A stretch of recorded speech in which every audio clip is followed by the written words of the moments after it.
O Grupo Parlamentar do Chega, o Sr. Deputado Gabriel Mitar Ribeiro. Sr. Deputado, por favor. Muito obrigado, Sr. Deputado Coordenador, a quem saúde os demais deputados e uma saudação especial ao professor Tiago Santos Pereira e ao professor Fernando Manuel Alexandre. Quando nós temos tido estas conversas já há algumas semanas e quando achamos que já aprendemos tudo, temos mais uma sessão, novas lições, novas aprendizagens e, portanto, agradeço mais esta aula e nós estamos aqui muito para ouvir. Os deputados Tiago Estevão Martins e o deputado António Topa Gomes viram divergências entre a perspectiva de um professor e do outro. Eu vou ter uma divergência em relação a eles dois para agravarmos aqui, porque parecia-me que as duas perspectivas eram consensuais na visão dinâmica do sistema e também eram consensuais no pluralismo. Portanto, não me parece que, no essencial, não notei grandes contradições, talvez seja a interpretação minha, mas o professor Tiago Santos Pereira falou nos pequenos passos que tendem a alterar a missão inicial. Mas, no fundo, para nos dizer que está a caminho de uma homogeneização que não é vantajosa. E, no fundo, também parece-me que é a perspectiva do professor Fernando Manuel Alexandre, quando diz que estas instituições precisam de autonomia para responderem aos desafios que as regiões onde estão inseridas exigem e, portanto, aqui parece-me haver alguma coincidência. Agora, a questão que eu tenho colocado e gostaria de insistir é qual é o papel do Estado, da entidade reguladora, isto é, do Ministério da Ciência, Tecnologia e Ensino Superior neste processo.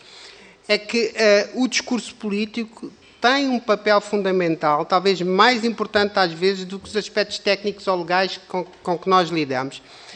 Na vossa perspectiva, primeiro, se o Ministério deve manter o sistema plural, fazer um discurso claro em defesa da pluralidade do sistema, um sistema, digamos assim, mais vincadamente binário, embora o professor Fernando Alexandre tenha considerado o termo anacrónico, mas no sentido de manter o sistema diversificado no sentido em que tem evoluído. Essa é uma primeira perspectiva.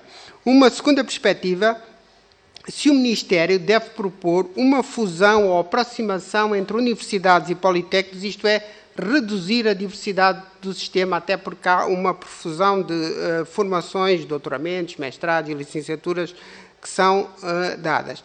Uma terceira perspectiva também que aqui aflorou e convinha que ficasse clara é que o Ministério ele mesmo deve defender esta perspectiva do Estado liberal, portanto do Estado que respeita a autonomia das instituições no sentido de elas construírem o seu próprio caminho e aponta para princípios genéricos, mas no fundo creio que isto vai ter sempre a questão do pluralismo e da diversidade.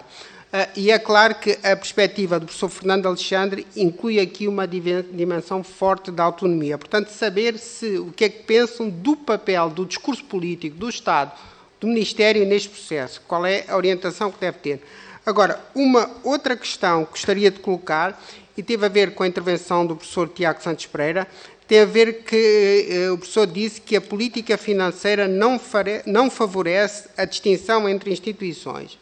O que eu queria colocar é se as próprias instituições do ensino superior, quer universidades, quer politécnicos, se não deviam fazer um esforço de racionalização dos seus custos por via das formações que ministram. Isto é, se não há aqui margem para rever currículos, rever programas, racionalizar a própria formação que estas instituições ministram.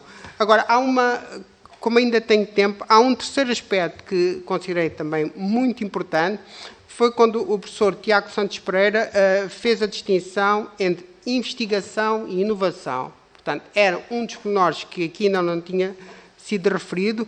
Depois, o professor Fernando Manuel Alexandre referiu que os doutoramentos no Politécnico fazem todo sentido e disse que o que não faz sentido é a diferença entre doutoramentos e doutoramentos profissionais, ou até explicou de maneira muito clara, não faz sentido a diferença entre a investigação fundamental e a investigação aplicada, ou essas diferenças diluem-se. O que eu gostaria de colocar, a questão que eu gostaria de colocar é esta.